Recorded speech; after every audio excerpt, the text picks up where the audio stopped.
Okay, so this is my orange button. So I turn the microbit on and I touch this and touch the orange and the microbit lights up.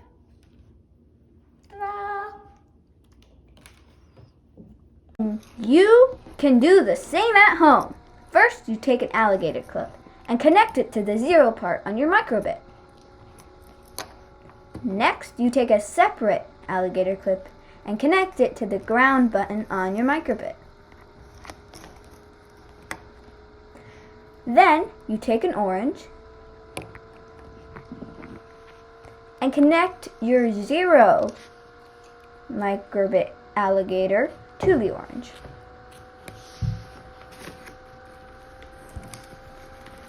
And next you grab the other one of the ground, but you just hold on to that for now. So this is the code, and you put it in forever. And you select the one pin 0 is pressed, then you show whatever you want, and then you download it. And then it goes through your cords, through the cords, to your microbit.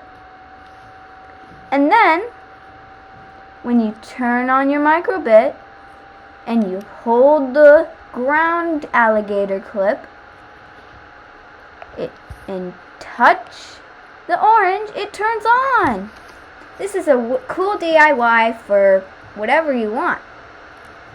Thank you so much for watching this video. Have a great day. Remember to subscribe. Bye!